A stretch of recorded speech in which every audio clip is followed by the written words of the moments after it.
Hi guys, thanks so much for tuning in. So I first want to say a big thank you to all the people that have given me so many nice comments and encouraging words on my videos. I just really appreciate that. I'm pretty new to the whole YouTube thing. I only have about 10 videos up or so, and I'm still trying to kind of gauge what I want my content to be on and what you guys want to see. One of the things that I thought I might do was to go and use some of the videos that I've already made and make more videos into like a little bit of a series. So more recently I had done a show on small space challenges kitchens, and so I thought I'd kind of carry out that theme and do a few more videos on small spaces. So today's video will be on small space family rooms. I'm sure there are a lot of you out there with large houses and nice large areas to work with, but then again there's a lot of us that have, you know, either apartments, or maybe we live in an area where it's very pricey real estate, like here in Southern California. So after years of living in places like that, you learn how to better use your space. So I thought today I would share with you how I've learned to maximize space and how to make your space count. I consider my family room to be on the small side. You know, it's not tiny, but it's certainly not huge. And I don't have high ceilings, so I've learned to work with it. What I mean by making your space count is to make sure you're choosing things that have high impact, that make a statement about you, your life, your family's interests, and their goals maybe. Because whether it's home decor or, you know, inside spaces or outside spaces in your yard, you know, when you're in those spaces, you want to be surrounded by things that you love and things that make you happy, maybe things that bring you happy memories. Later in the video, we'll talk a little bit more about style, but right now I thought I'd share some of the steps that I've learned to help maximize your space and make it count. So the first and foremost being visual space. Now, visual space is important with all the next steps as well. It gives you a sense of calm when your eye can move through the room at ease. So that's the first step. And going on to the next steps, I'll show you what I mean.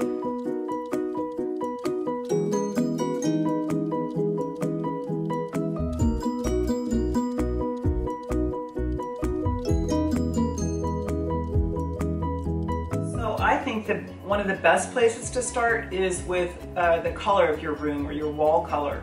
Lighter colors are going to open up your room and your space, and darker colors are going to make your space seem more confined and smaller. So as you see, I've chosen to go quite light on my wall color in my family room. And you know, it opens up into the kitchen. It's an open floor plan that we have here. So it just makes it less chopped up. And what I mean by chopped up is if you have a darker color on the walls, every time you go to a window, then your eye stops. Your brain just, for some reason, does that. And it's telling your brain that the wall is smaller. It's going to seem broken up.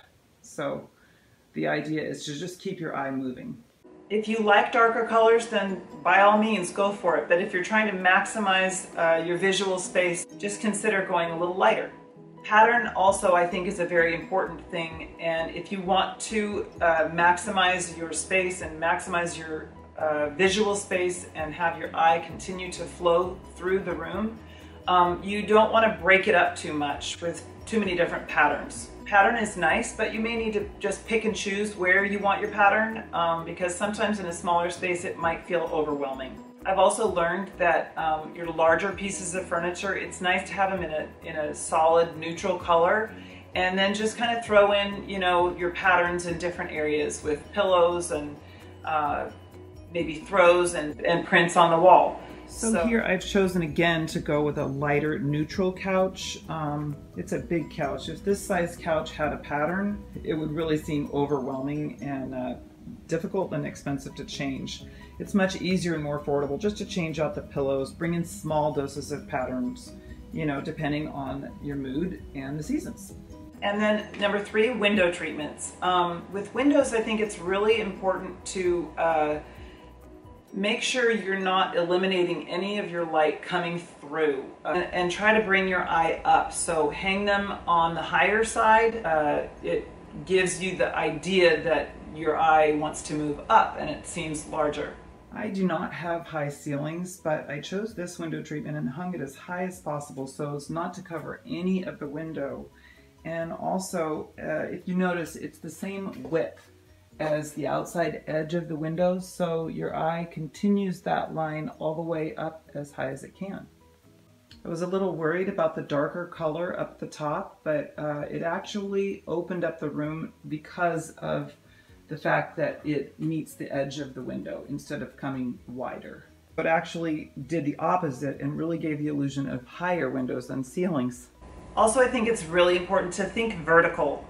Anytime you don't have high ceilings and you can get your eye to move up, that's a good thing.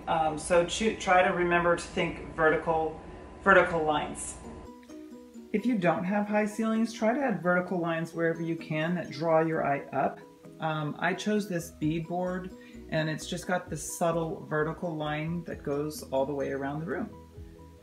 Even just choosing, you know, tall, skinny objects, you know, the plants, lamp, they just will help to always bring your eye up.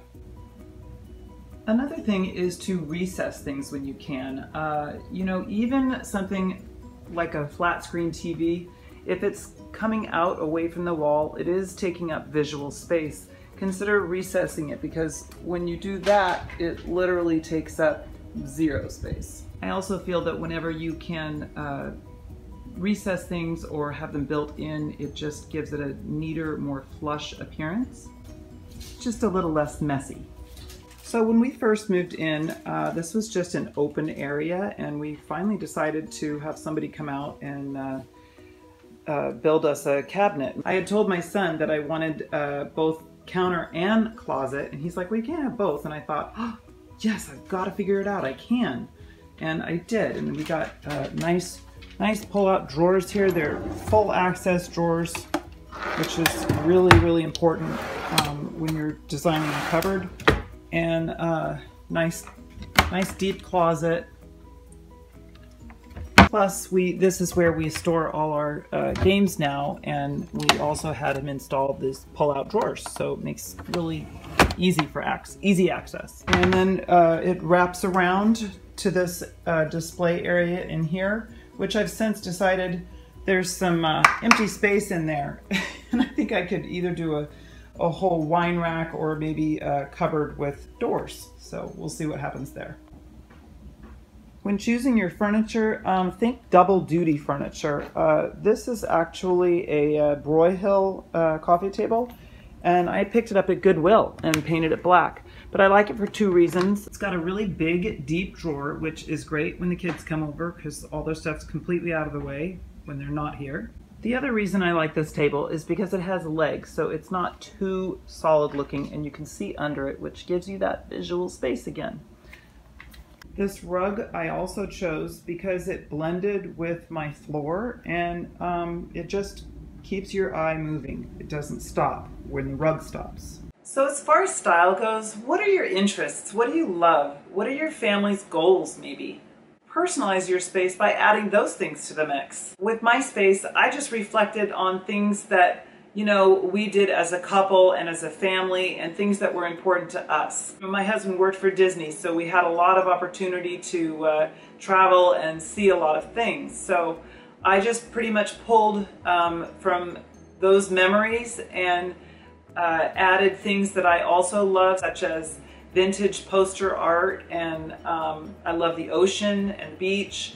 I tried not to get too themey with all of it because I didn't want it to just be, you know, suddenly dated. So the colors at the beach, those are never going to go out of style. Places on my walls are places that we've been and places that we can't wait to go. So I don't think I'll get tired of those things anytime too soon.